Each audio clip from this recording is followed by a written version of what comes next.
एक सुर में मेरे साथ सभी बोलेंगे, सबका ध्यान मंच की तरफ होना चाहिए।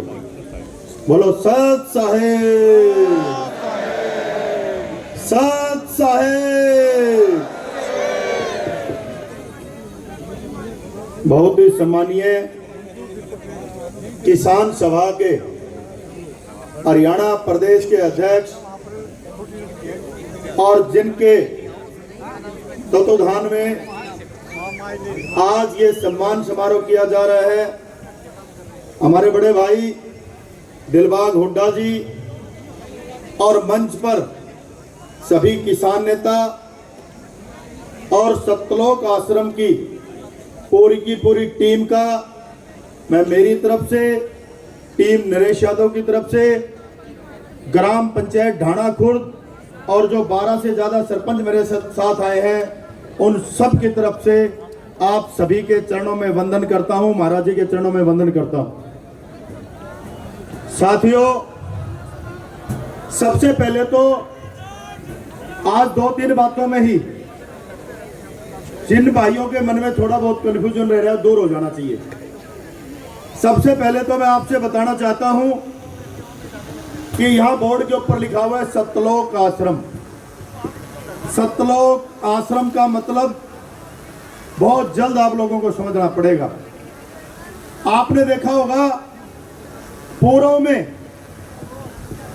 जब बहुत से संत आजकल कहते हैं जिसको स्वर्ग की भाषा देते थे, तो पहले हमारे यहां शिवलोक की चर्चा अक्सर सुनते थे, शिवलोक। और शिवलोक से पूरी की पूरी दुनिया शिवलोक से चलती थी।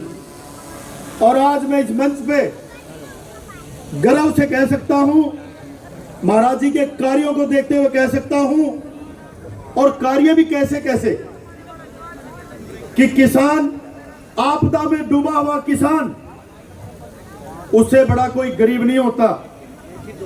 मकान से उजड़ा हुआ गरीब जिसकी कोई सुध नहीं लेता, आज अगर ऐसे ऐसे कार्य किए हैं तो हमारे गुरुजी रामपाल महाराज जी ने किए हैं।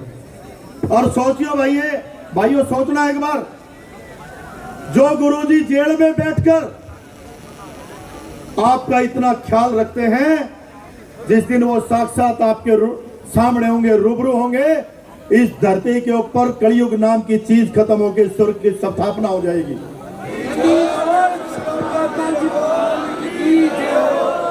और मुझे कहने में कोई गुरेज नहीं है कि आने वाले टाइम में ये दुनिया सतलोक आश्रम से चलने वाली है, इसमें कोई कहन गुरेज नहीं है।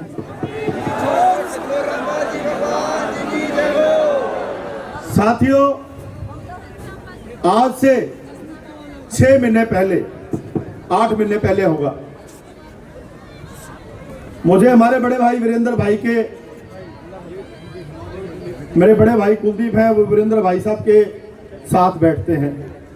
तो मुझे मेरे बड़े भाई ने कहा कि टीम नरेश इतनी सेवा कर रही है और आपका माध्यम भी सेवा है, तो ऐसी टीम को उस बड़े सेवादार समुद्र के साथ जुड़ जाना चाहिए, और वो समुद्र सतलोक आश्रम में है।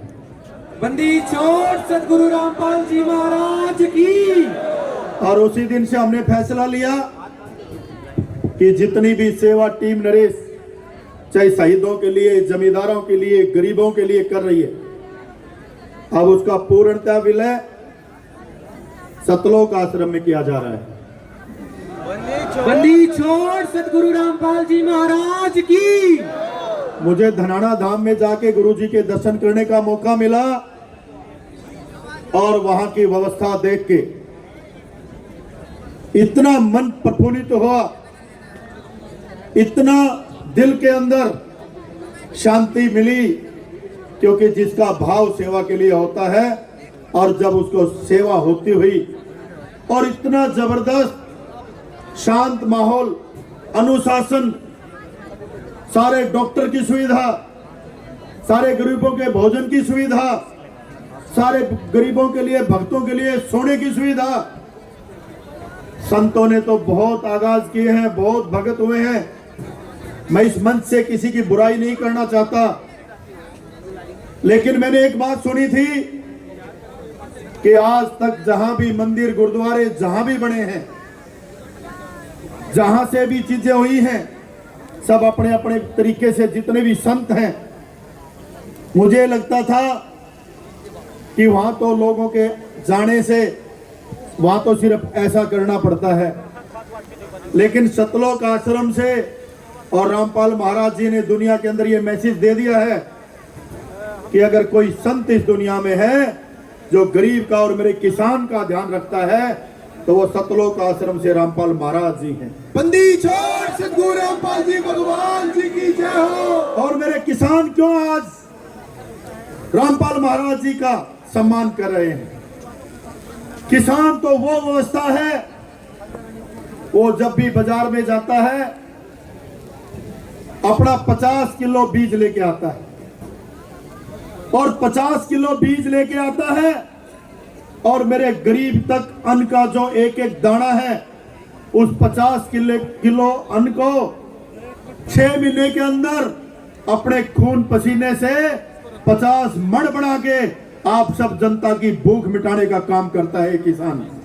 तो कैसे रह सकता? रामपाल जी भगवान जी की जय हो।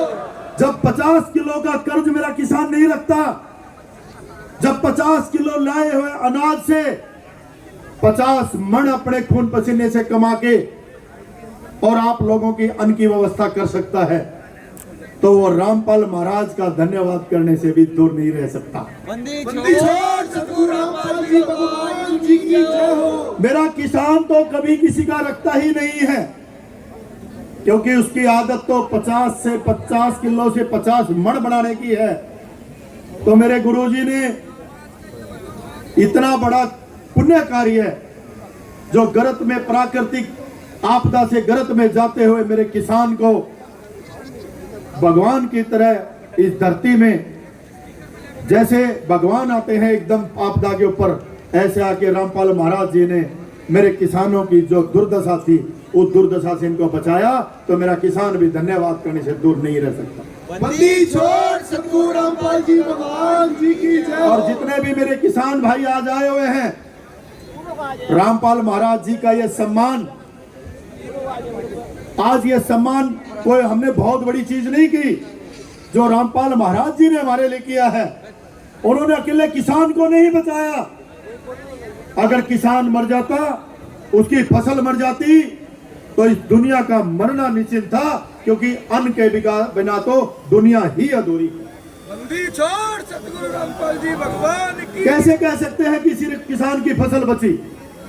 किसान तो मेरे भारत देश की रीढ़ है। और आज मैं देखता हूं देश के अंदर भिन्न भिन्न प्रदेशों की सरकार के अंदर, जब मैं विधानसभा के लोकसभा के सेशन देखता हूं तो मैं देखता हूं वहां सरकारों के धन्यवाद होते थे। आज संत रामपाल महाराज जी के पूरे देश की संसद और विधानसभाओं में भी संत रामपाल जी महाराज का धन्यवाद किया जा रहा है। पुनः मैं गुरु जी के चरणों में अपनी अर्जी लगाने आया हूं कि नए साल के दिन हम भी गुरु जी की पूरी टीम और गुरु जी के आश्रम का और गुरु जी का भी सम्मान समारोह करना चाहते हैं। हमारी अपील को गुरु जी के चरणों में रखते हैं और हमें आशा है कि गुरु जी हमें इसकी इजाजत देंगे। और आप सब भाइयों को भी आज बोल के जा रहा हूं कि आशी के उस सम्मान समारोह में आप सब भी पहुंचेंगे। बोलो सत साहेब। एक ऐसा जबरदस्त नारा मेरे साथ लगाओ कि रामपाल जी महाराज जहां बैठे हैं हम सब की हाजिरी वहां लग जाए और उनका आशीर्वाद तुरंत अभी आ जाए। लगाओगे ना? बोलो सत साहेब।